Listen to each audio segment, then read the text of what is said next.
Halo teman-teman semua, selamat datang di EduTech Lab Podcast. Kali ini dengan Putri di segmen Student Highlight. Nah, pada hari ini kita kedatangan tamu yang mana seorang mahasiswi yang aktif dalam beragam bidang organisasi sosial, juga sering banget turun di dalam kemasyarakatan. Nah, mari kita sambut Kak Nimas. Halo Kak Nimas. Halo Kak Putri. Iya, gimana kabarnya? Saat ini baik dan udah kenyang. Kenyang apa nih? Kenyang, habis makan dong. Oh iya. Mungkin biar para viewers tahu, bolehlah kita perkenalan dulu. Siapa sih Kak Nimas ini? Oke, jadi aku akan kenalan dulu. Nama aku Nimas Putri, angkatan 2021, jurusan TP, tentu aja di UNES. Dan saat ini kesibukannya sih lagi sibuk nugas dan sibuk tidur. Oke, sibuk tidur.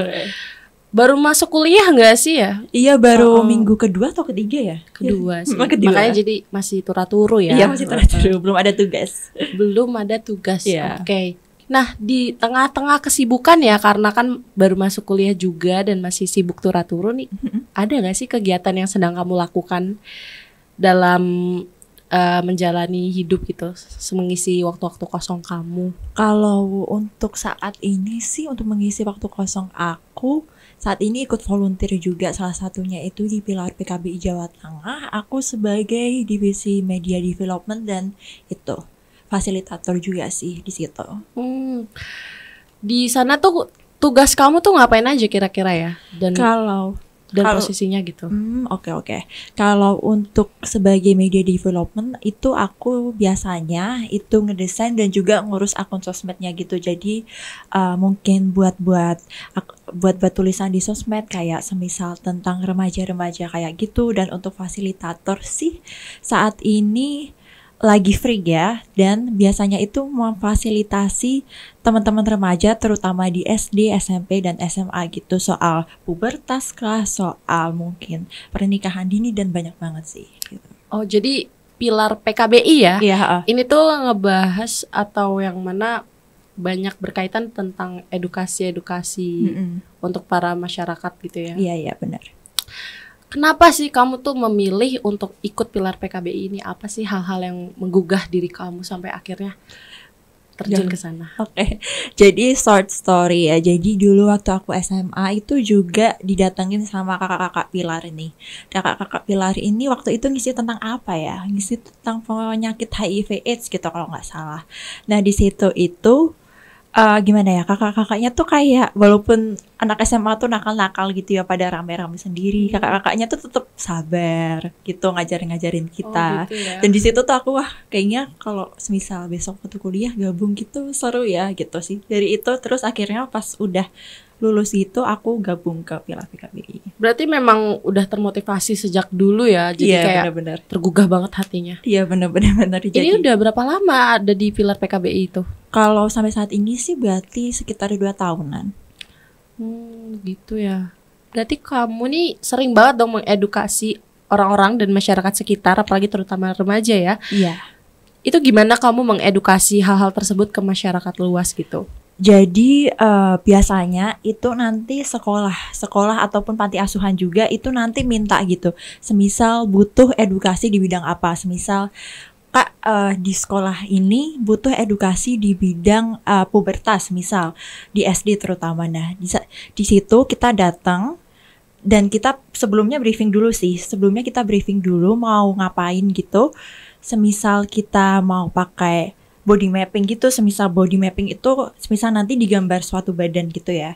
Nanti ditempel-tempel gitu, semisal pada waktu pubertas perubahannya tuh pada bagian tubuh mana aja. Nanti teman-teman SD-nya itu yang nempel-nempelin, misal di bagian tumbuh rambut di bagian tubuh tertentu atau mungkin tubuh jerawat dan sesuai sepengetahuannya mereka. Nah setelah itu kita datang ke SD-nya dan ke SD-nya kita melakukan seperti yang sudah di briefing, dan itu sih, dan itu nggak harus tetek banget sesuai briefingnya, tapi bisa juga ditambahin kayak ice breaking biar lebih seru juga gitu. Oh gitu ya.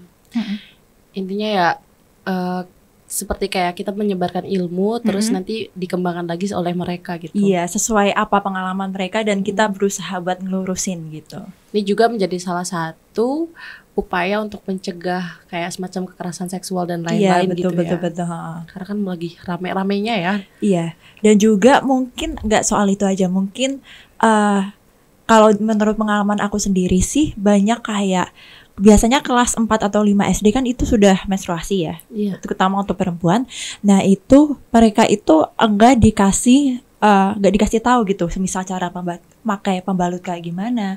Kalau semisal perutnya sakit itu harus gimana, Iya. itu mereka tuh nggak tahu. Nah dengan adanya kita itu berharap bisa mengedukasi gitu, biar teman-teman semisal kalau besok kita pertama kali mengalami menstruasi, kita tuh harus ngelakuin apa gitu. Jadi kita nggak cuma kayak pakai PPT gitu, masang pembalut lewat PPT gitu, nggak, kita pakai asli, pakai celana dalam sama pembalut gitu, dipraktekin langsung gimana cara pakainya gitu. Gimana cara makainya, dan kalau biasanya kan PMS gitu, stres gimana kita ngadepinnya gitu, itu betul, diedukasi juga. Keren juga ya berarti visi dan misinya gitu. Sejauh ini ya, kalau dilihat dari latar belakang pendidikan kamu ini kan teknologi pendidikan ya, kamu itu ngerasa nyambung gak sih dengan apa yang sedang kamu kerjakan di pilar PKBI dengan latar belakang kamu sendiri gitu?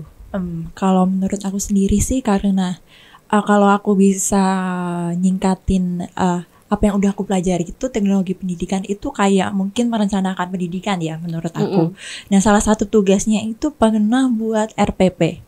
Nah dibuat RPP itu aku kayak pingin sesuatu yang benar-benar aku sukain, dan pingin tugasnya tuh gak cuma berhenti di itu doang, tapi pingin berlanjut juga sampai besok-besoknya. Jadi pingin tugasku tuh berkelanjutan, dan akhirnya aku pas itu ambil mata pelajaran BK.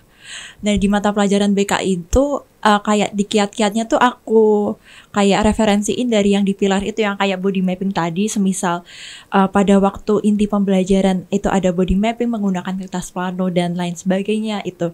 Jadi biar kayak pembelajarannya itu nggak cuma pas pilar datang aja, tapi biar ya di sekolah itu benar-benar ada gitu. Biar itu tuh terus-menerus gitu ya. Iya benar-benar. Buat siswa kedepannya untuk setidaknya edukasi untuk dirinya sendiri. Betul ya. Kamu ngerasa nih peran kamu sebagai seorang pilar, kakak pilar PKBI gitu ya, di peran kamu di mahasiswa itu seperti apa gitu? Kamu nih udah sering gak sih mengedukasi teman-teman kamu terhadap hal-hal seperti ini gitu? Kalau untuk mengedukasi teman-teman mungkin enggak secara langsung, tapi biasanya sih aku kayak soft gitu ya, soft aja gitu di story Instagram gitu. Jadi semisal aku mengikuti kegiatan apa di pilar PKBI, aku upload. Atau semisal ada tulisan yang lagi relate banget nih, semisal tentang kasus pelecehan seksual ataupun kekerasan seksual, itu aku upload biar teman-teman itu juga ikut aware gitu. Jadi menurut aku ya nggak harus di pilar, ya nggak apa-apa. Yang penting teman-teman itu aware sama lingkungan sekitar, dan nggak tutup mata gitu sama masalah-masalah kayak gitu sih. Iya, emang pada dasarnya untuk kekerasan seksual dan lain-lain itu kan selain dari lingkungan sekitar, juga tentunya dari diri sendiri juga kan yang harus bisa. Keren banget ya untuk ngomongin pilar PKBI ini. Ini tuh termasuk organisasi yang dinaungi pemerintah seperti kayak BKKBN, atau masih satu universe atau beda gitu? Kalau untuk itu beda ya. Kalau ke pilar ini lebih ke NGO gitu. Jadi non-government organization. Yes, Nah itu tidak dinaungi, nggak sama kayak BKKBN, tapi kayak mungkin BKKBN itu ke negeri, kalau pilar PKB itu kayak swasta gitu sih. Bedanya di situ ya. Tapi yang pasti punya visi dan misi yang sama, untuk ya mengedukasi masyarakat. Iya betul. Kau bangga nggak sih untuk menjadi seorang pilar PKBI ini? Bangga banget, terutama kalau semisal aku habis ngeedukasi gitu kan, kadang-kadang tuh ada teman-teman yang habis diedukasi itu kayak, Kak minta nomornya dong, atau IG-nya Pilar apa ya Kak. Nah itu tuh aku kayak, wah berarti bener-bener ngaruh sampai banget gitu ya edukasinya. Ya bener-bener nyampe ke mereka, dan aku kayak, wah ternyata aku kira tuh aku kalau ngomong di depan gitu gak bakal diperhatiin sama mereka, ternyata diperhatiin gitu. Jadi rasa bangga sama diri sendiri. Iya bener. Keren banget ya untuk di pilar PKBI ini. Selain pilar PKBI ini, organisasi apa sih yang kamu pernah ikut terjun juga gitu? Kalau untuk selain Pilar PKBI ini ada organisasi, tapi ini kebanyakan aku ikut kegiatannya itu secara daring sih. Namanya itu Pemimpin Indonesia, dan mungkin teman-teman gitu udah ada beberapa yang follow di Instagram dan lain sebagainya gitu. Itu kerjanya ngapain tuh Pemimpin Indonesia? Kalau aku sendiri itu aku sebagai volunteer pada saat itu volunteer di sosial media Instagram. Kalau untuk tugasku sendiri gitu tentu aja itu belajar soal kepemimpinan saat ini trendingnya tuh sedang apa dan dikait-kaitin gitu. Gak harus soal kepemimpinan sih, bisa jadi soal kayak self development, terus semisal Problem kayak solving juga mungkin ya. iya betul, kayak psikologi juga gitu. Pokoknya bermacam-macam, gak harus terbatas pada leadership. Kan leadership juga memimpin diri sendiri kan. Oh ya, betul juga sih. Iya. Pada dasarnya kalau kita nggak bisa mimpin diri sendiri, belum tentu bisa mimpin orang lain Iya, juga. betul, ya kan? betul. Selain Pemimpin Indonesia nih, kayaknya kalau dilihat itu cukup banyak mungkin ya, dari latar belakang kamu kayaknya nih cukup banyak bidang-bidang sosial lainnya yang ke arah kemasyarakatan. Apa aja sih selain itu? Kalau untuk aku itu ada juga pada waktu itu nggak langsung ke masyarakat, tapi aku pernah waktu itu nyoba di volunteer di Explorism di Isaac in Semarang. Itu saat itu nggak ke masyarakat, cuma ke bidang wisata gitu. Nah di bidang wisata itu kayak kita berusaha kayak ngepromosiin wisata-wisata di kota Semarang gitu sih. Berarti wisata di Kota Semarang tuh apa aja sih kalau boleh tahu nih yang udah kamu promosiin? Oh ya, gitu? kalau yang aku promosiin itu saat itu Sanggar Greget sih, Sanggar Greget gitu. Jadi tempat-tempat di mana teman-teman gitu remaja, nggak cuma remaja aja, ada anak-anak juga itu belajar nari, belajar nyanyi juga, belajar nyinden gitu-gitu sih. Oh, itu di daerah mana tuh? Di Sanggar Greget kalau nggak salah sih di daerah Semarang Barat, deket sini, deket UNES kok. Oh, dekat UNES. Iya. Mungkin kapan-kapan bisa lah ya Main, main ke bisa, sana untuk bisa. sekedar Mm-mm. liburan ya. Kalau dilihat nih dari eksternal ini kan udah banyak banget ya. Tadi ada Pilar PKBI yang mana udah jadi role model gitu ya dari SMA ya, Iya, udah betul. pengen banget jadi salah satu di antara mereka. Terus juga ada Pemimpin Indonesia dan juga yang terakhir tadi itu Explorism. iya Explorism itu. Selama kamu berorganisasi di luar, ada nggak sih organisasi internal yang memang kamu terjunin juga di, maksudnya tuh di dalam kampus gitu? Itu kan udah di luar kampus semua tuh. Kalau untuk saat ini, kalau untuk organisasi internal sih aku saat ini sedang fokus di organisasi duta. Jadi walaupun juara gitu ya tetap ada organisasinya gitu. Nah, gak cuma organisasi di jurusan aja tapi juga di fakultas. Nah, kalau untuk organisasi di kampus itu gak terlalu banyak ya, tapi aku biasanya sih kayak ikut lomba-lomba, volunteer di kayak kegiatan tertentu, dan itu sih kebanyakan lebih ke volunteer gitu. Volunteer ya. Duta, kamu duta. Duta apa nih? Fakultas jurusan? Jurusan atau fakultas nih? Kan kalau duta ya dari jurusan juga. Kalau kamu bisa nyampe ke fakultas berarti di jurusan pun kamu sudah jadi duta dong. Iya kan? Iya benar.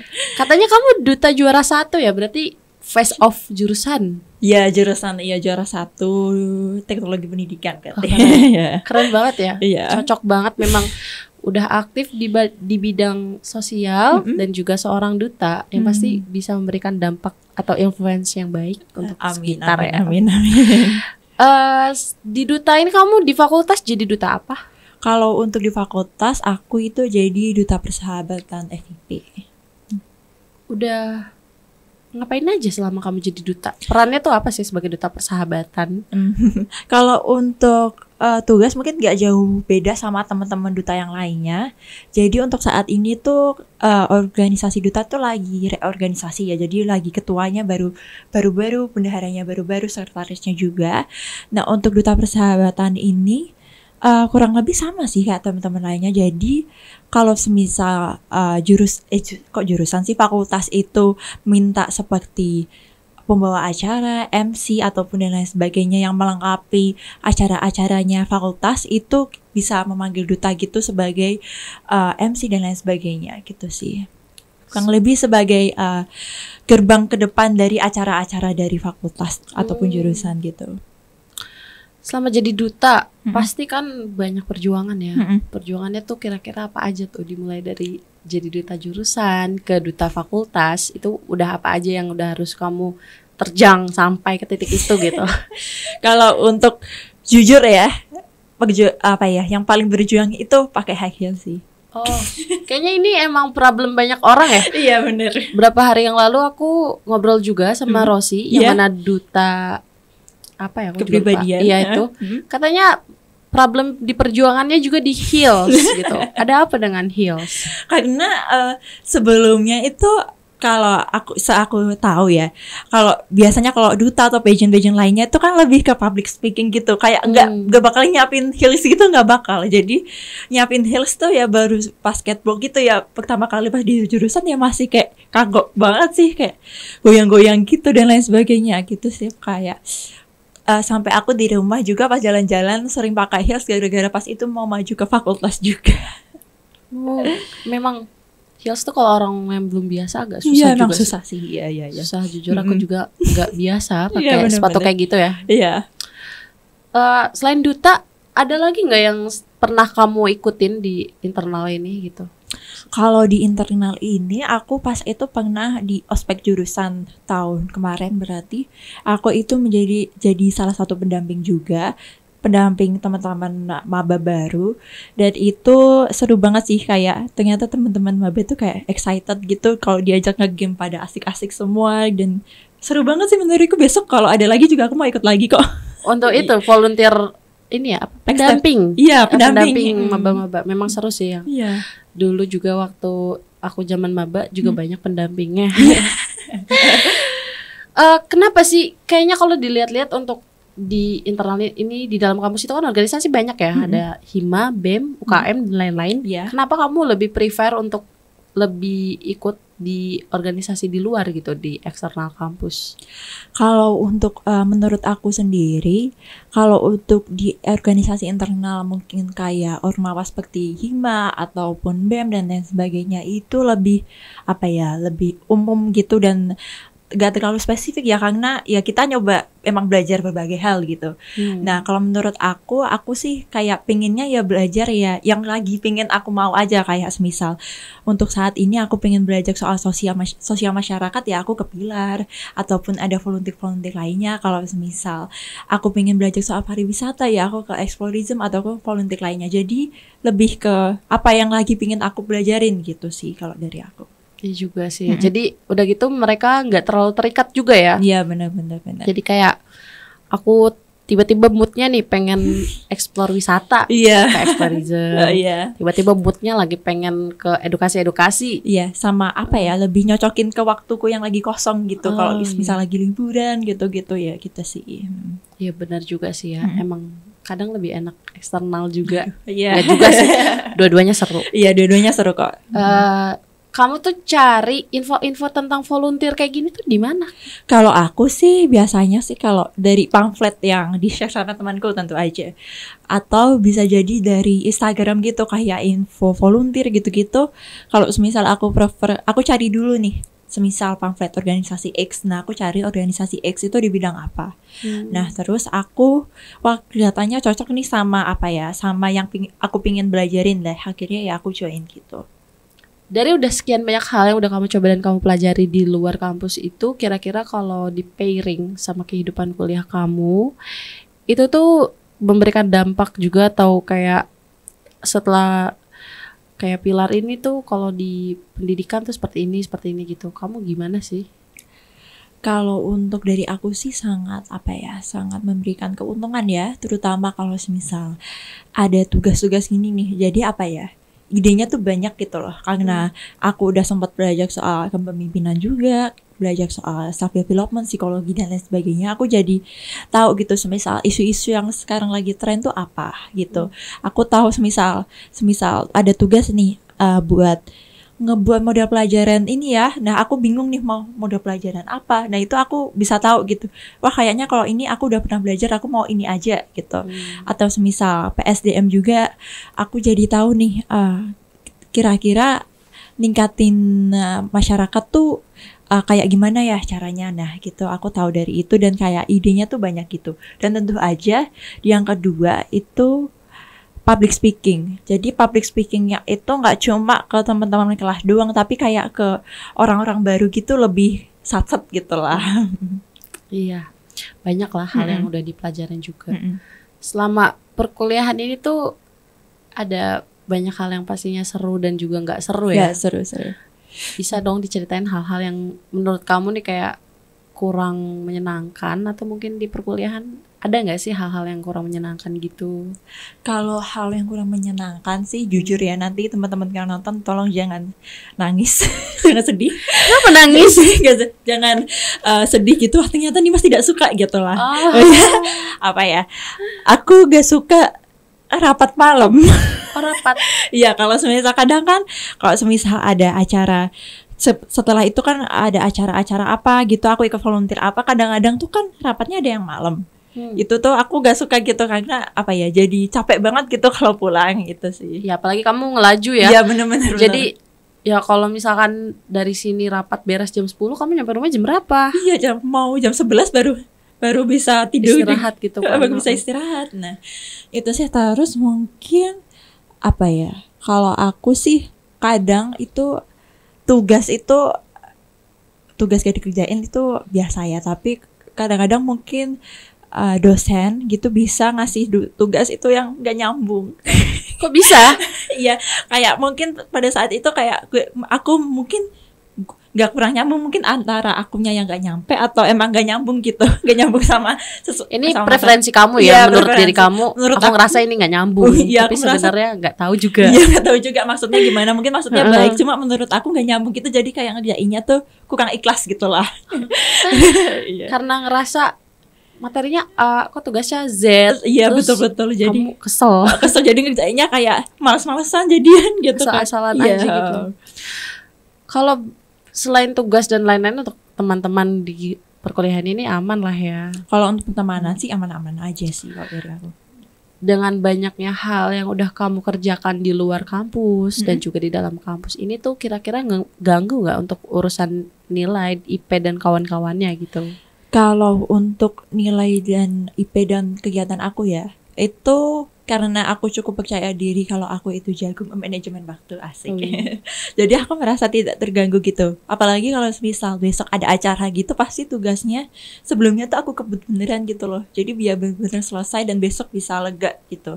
Jadi aku bener-bener gak ngerasa terganggu sama sekali sih. Dan IP ku ya juga tetap aman-aman aja gitu. Aman-aman aja, aman-aman semua aja ya.